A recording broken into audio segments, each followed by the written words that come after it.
The diet of the Romans was mainly based on vegetables, fruit, cereals, legumes, cheeses, eggs. Among the legumes the most used were broad beans, lentils and chickpeas with which poles, a kind of polenta, was prepared. Vegetables include lettuce, cabbage, leek, mallow, chard, asparagus, artichoke. The Romans especially loved mushrooms and eggs that they ate cooked in all ways. Omelets, hard-boiled eggs, etc.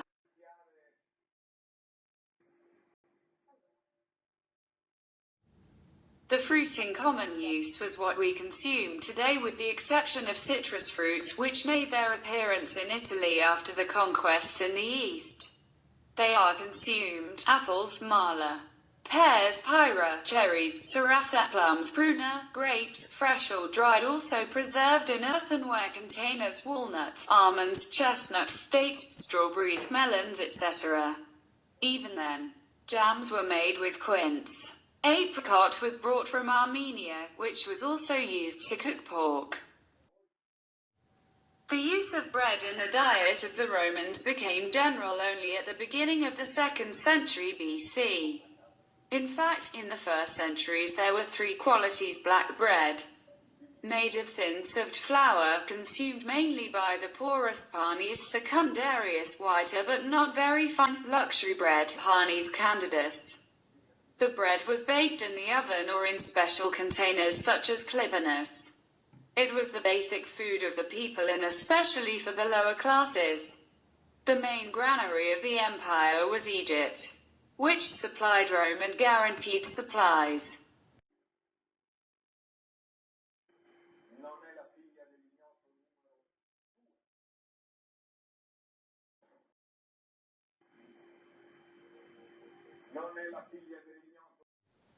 In the 2nd century BC, the consumption of fish became part of the diet. Sea bream, mullet, cod, sea bass, tuna, mullet, sardine.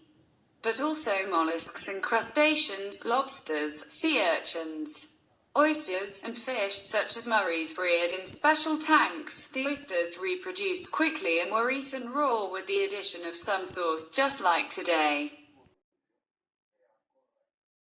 The consumption of meat was initially widespread, above all among the wealthier classes. Pork was preferred, which was cooked, roasted, stewed or boiled, and also provided excellent hams. There were various types of sausages. The most popular was the lucanica. The consumption of beef always remained rather limited. The Romans in fact always continued to prefer kids, lambs and pigs. Poultry and game animals, pheasants, partridges, chamois, deer, roe deer, wild boar.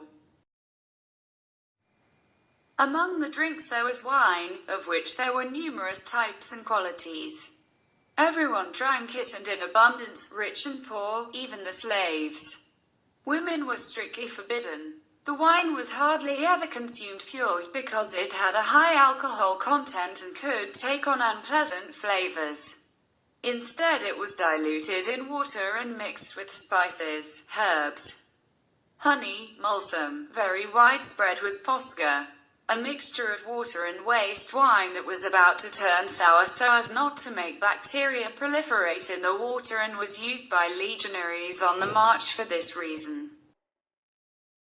Among the condiments the most used was obviously olive oil, used in cooking but especially in religious ceremonies, as a basis for making cosmetics, as a fuel for lighting. A very popular condiment was also the garum, a spicy sauce prepared with entrails and pieces of salted fish, reduced to a pulp and fermented in the sun.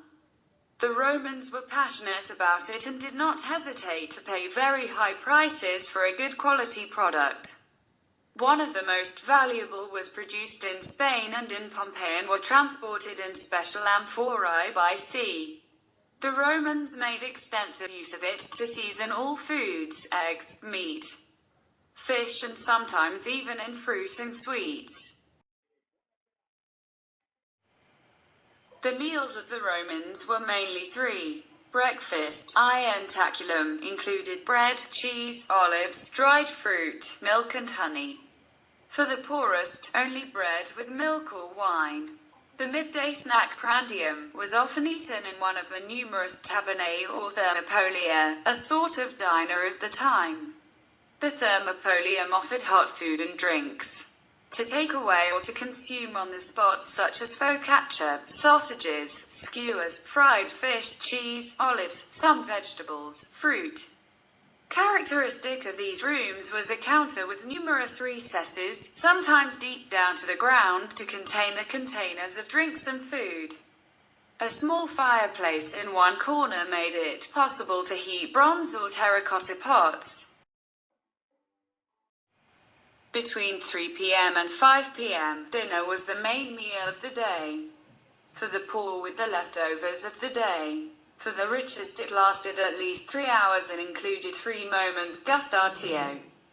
A series of appetizers, eggs, salad, mushrooms, olives, crustaceans, sausages, cucumbers, truffles and various sauces, accompanied by mulsum, that is, from wine mixed with honey or watered down.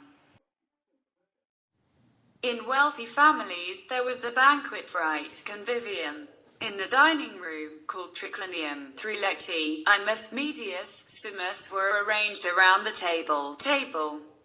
They were covered with rugs and pillows, on which guests would lay, usually 3 per bed. When the guests were numerous, there were 3 or 4 canteens, up to 36 places available. The slaves served at the table.